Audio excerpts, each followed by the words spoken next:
লাইভত অহাৰ উদ্দেশ্য এটাই যে আমাক শান্তি লাগে। যিসকল বন্ধু ইতিমধ্যে এই লাইভটোত সংযোগ হ'ব সেই ব্যক্তিসকলে যাতে অনুগ্ৰহ কৰি লাইভটো অলপ শ্বেয়াৰ কৰি দিয়ে, কাৰণ এইখন অসমত আমি শান্তিত থাকিব বিচাৰোঁ। অসমত আমাক শান্তি লাগে। আৰু যেতিয়ালৈকে এই অসমখনত হিমন্ত বিশ্ব শৰ্মাৰ দৰে মুখ্যমন্ত্ৰী থাকিব, যেতিয়ালৈকে এইখন অসমত হিমন্ত বিশ্ব শৰ্মাৰ দৰে মুখ্যমন্ত্ৰী থাকিব, তেতিয়ালৈকে কিন্তু এইখন অসমত কেতিয়াও শান্তি নহয়। একদম স্পষ্টকৈ কৈছোঁ। মই পুনৰ ক'ম, যিসকল বন্ধুৱে ইতিমধ্যে এই লাইভটোৰ লগত সংযোগ হৈছে, অনুগ্ৰহ কৰি আপোনালোকে শ্বেয়াৰ কৰি দিয়ক।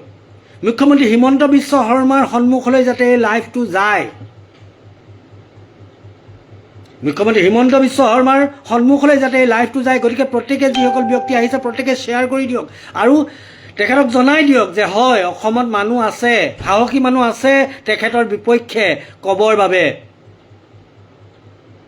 তেওঁ যিটোকে কয়, যিটোকে কৰে, আমি শুনি থকা ভকত নহয়। অকল হিন্দু মুছলিম, হিন্দু মুছলিম, হিন্দু মুছলিম। স্বাধীনতাৰ যুগৰ পৰা আজিলৈকে এইখন অসমত হিমন্ত বিশ্ব শৰ্মাৰ দৰে বেয়া মুখ্যমন্ত্ৰী নাই, ওলোৱাই নাই। একদম টাৰ্গেট কৰি এটা কথা মই কৈছোঁ, শুনক, এটা কথা মই কৈছোঁ, এই যিবিলাক উন্নয়ন হৈ আছে, এই উন্নয়নবিলাকত আমাৰ একো মানে ক'বলগীয়া নাই, চব ঠিকে আছে, ক'বলগীয়া একো নাই। কিন্তু এই হিন্দু মুছলিমটো কিয় কৰিব লাগে? মানুহৰ কেঁচা তেজেৰে ফাকু মানে খেলি চোৱাৰ বিৰাট মানে হেঁপাহ এটা আছে নেকি হিমন্ত বিশ্ব শৰ্মা? আপোনাৰ মানুহৰ তেজেৰে ফাকু খেলিব, তাৰপিছত আপুনি মানে তাক লৈ মানে হাঁহিব বা ফূৰ্তি কৰিব, মানে কি কথাটো? নিৰ্বাচন আহিছে, নিৰ্বাচন যাব, আমি থাকিম আৰু থাকি যাম যেতিয়ালৈকে মৃত্যু নহয়। কিন্তু 5 বছৰীয়া এটা কাৰ্যকাল, ইমান হিটলাৰ, বাপৰে বাপ, ইমান হিটলাৰী শাসন বেয়া, ইমান হিটলাৰো হ'ব নাপায়। কথাটো গম পাইছে? ইমান একনায়কত্ববাদ বা ইমান মানে ৰাজতন্ত্ৰ কিয়? মানুহৰ অভিশাপলৈ ভয় খাওক, মুখ্যমন্ত্ৰী হিমন্ত বিশ্ব শৰ্মা। মানুহৰ অভিশাপ লাগিব। যেনেকৈ এই ঈদৰ আগে আগে যিখিনি মানুহ উচ্ছেদ কৰিলে, আৰু টাৰ্গেট কৰি যেনেকৈ মুছলমানক আপুনি উচ্ছেদ কৰি আছে, অভিশাপ লাগিব, অভিশাপ নাপায়। মুছলমানো মানুহ হয়, জীয়াই থকাৰ অধিকাৰ আছে, সম্পূৰ্ণ সাংবিধানিক অধিকাৰ আছে, জীয়াই থাকিবলৈ দিয়ক। গতিকে আপুনি যিটো পন্থা অৱলম্বন কৰি গৈ আছে, এই পন্থাটো কিন্তু গ্ৰহণযোগ্য নহয়। কথাটো গম পাইছে? আপুনি যিটো পন্থা অৱলম্বন কৰিছে, এই পন্থাটো অৱলম্বন কৰাটো বন্ধ কৰি দিয়ক। কাৰণ প্ৰত্যেক আন্ধাৰ ৰাতিৰ পাছত এক ৰাতিপুৱাই, আৰু সেই ৰাতিপুৱা সেই সূৰ্য যিদিনাখন উদয় হ'ব, যিদৰে আপুনি বুলডোজাৰ চলাইছে, যিধৰণে আপুনি মানুহ চাই ধৰ্ম চাই বুলডোজাৰ চলাইছে, আমি সেই সূৰ্য উদয় হোৱাৰ অপেক্ষাত আছোঁ। আমিও চলাম, বুজিছে? ক'ত? যিসকলে এই চৰকাৰখনৰ আঁৰত থাকি 7 পুৰুষে খাই শেষ কৰিব নোৱাৰাকৈ যি পুঁজি সংগ্ৰহ কৰিছে, সেইবিলাকৰ ওপৰত কিন্তু তেতিয়া বুলডোজাৰ চলিব।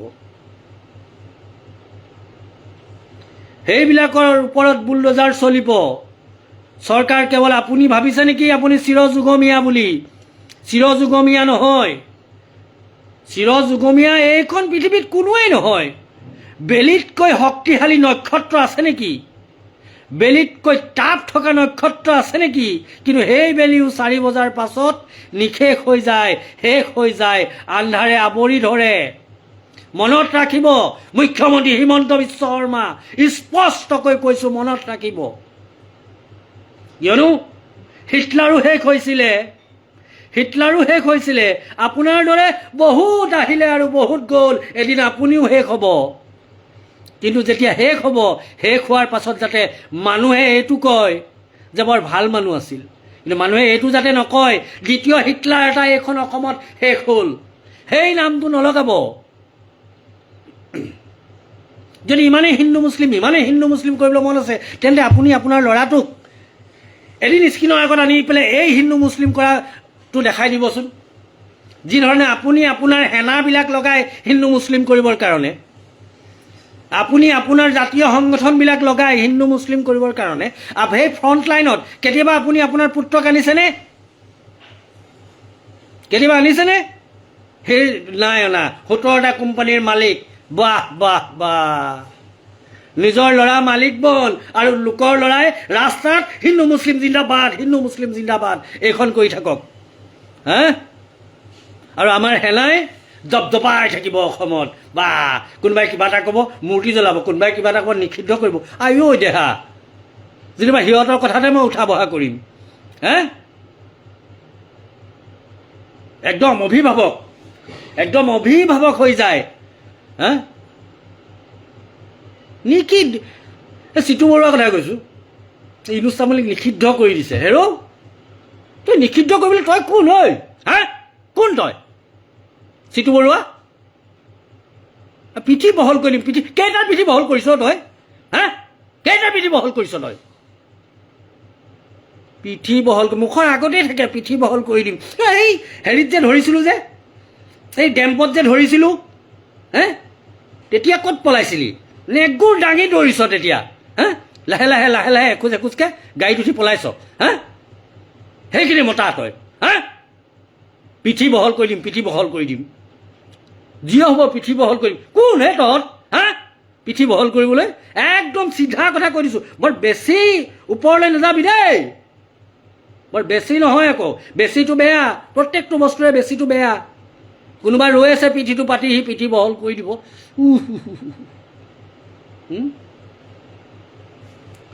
গোটেই অসমখন ধ্বংস কৰিছে সিহঁতে। আৰু বিশেষ কেইটামান জাতীয় সংগঠনে নিজৰ জাতিটোৰ কামটো একো কৰিব পৰা নাই, নিজৰ জাতিটোৰ কাম একোৱে কৰিব পৰা নাই। হা? আজি কেইদিনমানৰ আগতে একদম জোৰ সমদল উলিয়াই মই ভাবিছিলোঁ যে এইবাৰ কিবা এটা হ'ব অসমখনত, নতুনত্ব এটা আহিব। হা? নিজৰ ভূমি অধিকাৰ আহিব। হা? নাই, একদম জোৰ সমদল ওলাই অসম তালফাৰ, তিনিচুকীয়া, ডিব্ৰুগড়, যোৰহাট। তাৰপাছত কি হ'ল? ফৌ হে চব শূন্য। নিৰ্বাচনৰ আগে এনেকৈ দি দিলে, চব এতিয়া চুপ। এইটো 6 জনজাতিকৰণ সমস্যাটো ক'ত গ'ল? মই ভাবিছিলোঁ যে নিৰ্বাচনৰ আগে হৈয়ে যাব নেকি। নহয়, নিৰ্বাচনৰ পাছত হ'ব। তাৰমানে ভোটটো দিলেহে 6 জনজাতিকৰণ কৰিব। আৰু এইটোৱেতো নিৰ্বাচনৰ আগে যিটো ৰূপত ওলাইছিল আপোনালোক, সেইটো ৰূপতে যদি থাকিলেহেঁতেন নিৰ্বাচনৰ আগতে হ'লহেঁতেন। কিন্তু কি হ'ব, একদম ধুনীয়াকৈ চবকে দি দিলে, এতিয়া চব চুপ। কাৰো ক'তো মাত নাই এতিয়া কাৰো ক'তো মাত নাই। চব গপত গংগা টোপ হৈ বহি আছে। হা? নিজৰ জাতিৰ স্বাৰ্থত নিজৰ হ'ব লাগিছিল কি, যদি আমাক 6 জনজাতিকৰণ নিদিয়ে তেন্তে আমি নিৰ্বাচন নিদিওঁ, আমি ভোট নিদিওঁ। নিৰ্বাচন আমি প্ৰত্যাহাৰ কৰিছোঁ, আমি কোনেও ভোট নিদিওঁ। কিন্তু কি হ'ল, এতিয়া চব নিমাত একদম। কিয়? আৰু তাৰ বাদ বাকী কোনোবাই কিবা এটা ক'ব লাগে বা একদম উঠি পৰি লাগিব। আমিও বিচাৰোঁ 6 জনজাতিকৰণটো। কিয় মনে আছে এতিয়া? একদম গংগাটোপটো হৈ বহি আছে। মালটো পাই গ'ল নেকি?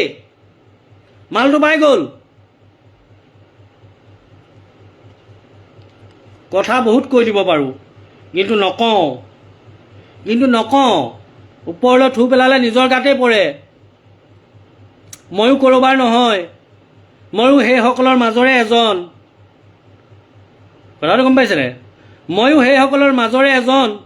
সেইটো কাৰণে ওপৰলৈ থু পেলালে নিজৰ গাতে পৰে। কিয়নো বৰ্তমান যিটো দেখিছোঁ মানে যোনেই য'ত যায় ভাৰ মে যায় জনতা আপোনাৰ কাম বনতা মুঠতে নিজৰ হ'ব লাগে নহয় জানো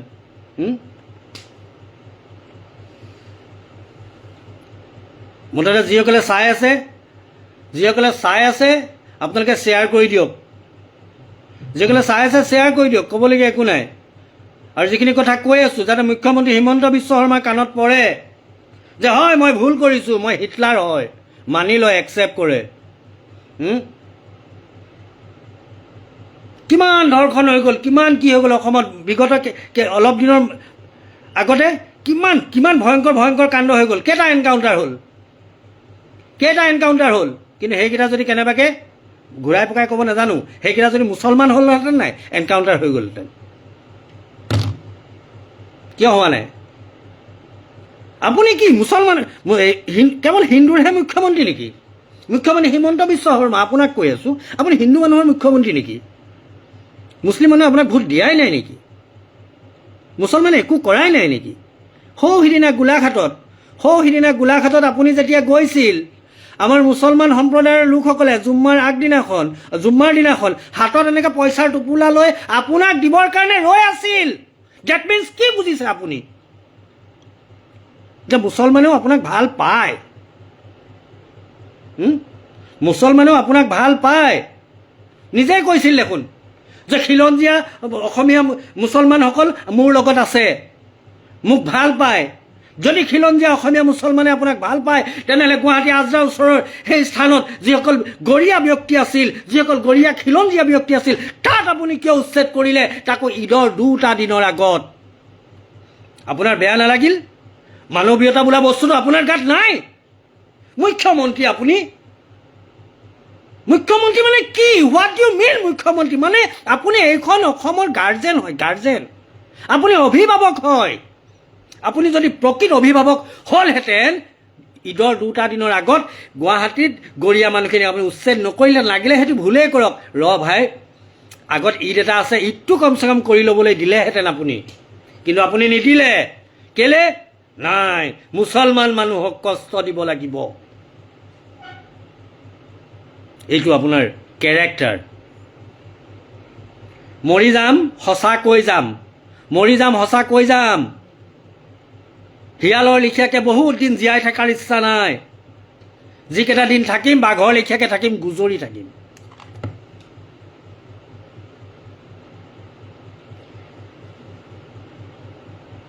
মানুহৰ নামক লৈও আপত্তি স্থানৰ নামক লৈও আপত্তি টাউনৰ নাম কোনোবা এখন গাঁৱৰ নাম কোনোবা এখন জিলাৰ নামবিলাকক লৈও আপত্তি সেই নাম এতিয়া আপুনি কওক শ্ৰীভূমিৰ যে নামটো সলনি কৰি দিয়াৰ পাছত শ্ৰীভূমিত কি উন্নতি হ'ল শ্ৰীভূমিত এয়াৰপৰ্ট হ'ল শ্ৰীভূমিত ডাঙৰ মেডিকেল কলেজ হৈ গ'ল শ্ৰীভূমিৰ মানুহে এতিয়া BMW লৈ ঘূৰে কেলে শ্ৰীভূমি কৰি দিলে নাই নামটো শ্ৰীভূমি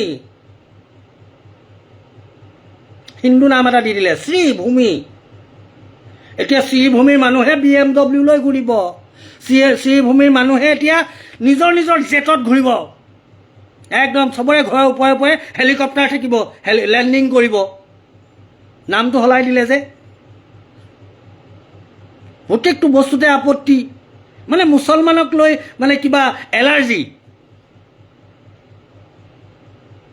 আছে নেকি নে কি এইখন অসমত বা এইখন ভাৰতত মুছলমানৰ অৱদান নাই কওক স্পষ্টকৈ সৰুৰে পৰাই পঢ়ি আহিলোঁ শংকৰ আজানৰ দেশ এতিয়া 2014 চনৰ পাছৰ পৰা শংকৰ মাধৱৰ দেশ সৰুৰে পৰাই পঢ়ি আহিলোঁ বাঘ হাজৰিকা ওৰফে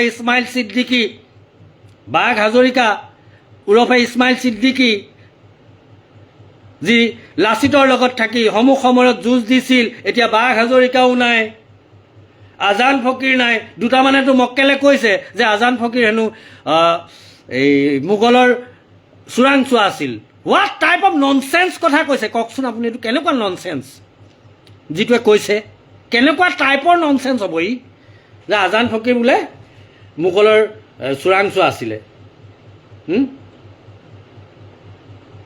কিছুমান মানুহ যে অকল মক্কেলামি কৰিবলৈকে এই পৃথিৱীলৈ আহিছে নেকি মানে কেনেকৈ কিবা এটা উল্টাকৈ ক'লে মানুহৰ খং উঠিব হে ইমান মূৰ্খ মানুহ আছেনে দুনিয়াখনত গতিকে এটা কথা শুনক দিন চবৰে একে নাযায় আজি দিন আপোনাৰ ভাল কিন্তু মনত ৰাখিব অহাকালি মোৰ ভাল হোৱাটো হ'বই যিমান ডাঙৰ বেলি হওক যিমান প্ৰখৰ ৰ'দ হওক সন্ধিয়া হ'বই হ'ব আৰু সেইদিনাখন আমিও চাম যিদিনা আমাৰ চৰকাৰ আমি গঠন কৰিম আমিও চাম ক'ৰ পানী ক'লৈ যায় সেইদিনাখন বুলডোজাৰে প্ৰত্যুত্তৰ দিয়া হ'ব বুলডোজাৰে প্ৰত্যুত্তৰ দিয়া হ'ব যিমান ডাঙৰ শাসন ৰজা হওক যিমান ডাঙৰ শাসক হওক ধ্বংস হ'ব এদিন নিশ্চিত আৰু সেইদিনাখন বুলডোজাৰে প্ৰত্যুত্তৰ দিয়া হ'ব বুজিলে আমি চাই আছোঁ আমি সময়ৰ অপেক্ষাত শেষ হ'ব চৰকাৰ আমাৰো আহিব গতিকে ইমানো নকৰিব আৰু এইখন অসমত প্ৰত্যেকৰে সমান অধিকাৰ আছে আপোনাৰ যিমান অধিকাৰ আছে মোৰো সিমান অধিকাৰ আছে আৰু এই মিয়া কেইটাৰো সিমান অধিকাৰ আছে কথাটো বুজিছে এই মিয়া কেইটাৰো সমানে অধিকাৰ আছে গতিকে এইখন অসমত মিয়া থাকিব মিয়া আছে এইখন অসমত মিয়াই গোটেই অসমত ব্যৱসায় কৰিব পাৰিব গোটেই মিয়াই গোটেই অসমত যিকোনো প্ৰান্তত ভাড়াঘৰ ল'ব পাৰিব কথাটো বুজিছে ইয়াত কোনো ৰাখিব নোৱাৰে এইটো সাংবিধানিক অধিকাৰ হয় কোনোবাই কৈ দিলে বুলিয়েই কোনোবাই চিঞৰি দিলে বুলি হ'ব জানো নহ'ব গতিকে এই গোটেই বস্তুবিলাক অসমৰ ৰাইজে বৰ্তমান লক্ষ্য কৰি আছে অসমৰ ৰাইজে লক্ষ্য কৰি আছে আৰু লক্ষ্য কৰি থাকিব কোনে কি ভুল কৰি আছে ক'ত ভুল কৰি আছে আমি চাই আছোঁ আৰু দেখি আছোঁ আপুনি ক'ব পাৰিব নেকি মুখ্যমন্ত্ৰী হিমন্ত বিশ্ব শৰ্মা আপুনি ক'ব পাৰিব নেকি যে আপোনাক মুছলমানে ভোট দিয়া নাই নোৱাৰে ক'ব কাৰণ আপোনাক মুছলমানেও যেনেকৈ হিন্দুৱে যেনেকৈ ভোট দিছে তেনেকৈ ঠিক মুছলমানেও আপোনাক ভোট দিছে গতিকে সমান দৃষ্টিভংগী সকলোকে চাওক মানুহৰ দৃষ্টিভংগীয়ে মানুহক চাওক তেতিয়া এইখন অসমত শান্তি বাতাবৰণ সৃষ্টি হ'ব নহ'লে অশান্তি হ'ব আপুনি যিখিনি কৰি আছে অশান্তি কৰাৰ কাৰণে কৰি আছে কথাটো বুজিছে আৰু এইখিনিতে কেইজনমানক কৈ দিছোঁ লাইভটো চাবলৈ নাই তো আউট আঁতৰি যাওক মোক যদি বেয়া পায় আঁতৰি যাওক আউট লাইভৰ পৰা এনেই এই ইয়াত আহি কমেণ্ট মাৰি নাথাকিব কথাটো গম পাইছেনে গতিকে শেষত এটা কথাই ক'ম এইখন অসম কাৰো বাপেকৰ পৈতৃক সম্পত্তি নহয় যিমান দিন জীয়াই থাকিম বাঘৰ দৰে জীয়াই থাকিম শিয়ালৰ দৰে হুৱা কৰি জীয়াই থকাৰ ইচ্ছা নাই গতিকে যিখিনি হৈ আছে ভুল হৈ আছে আৰু ভুল যদি হয় কম কৈ যাম যোনে জীয়াৰ ফাঁচিত দিয়ে হুলত দিয়ে জেলত দিয়ে য'তে দিয়ে দি থাকিব একো কাৰোলৈ ঘেণ্টা খাতিৰ নকৰে এই ইউনুছ তামুলীয়ে ধন্যবাদ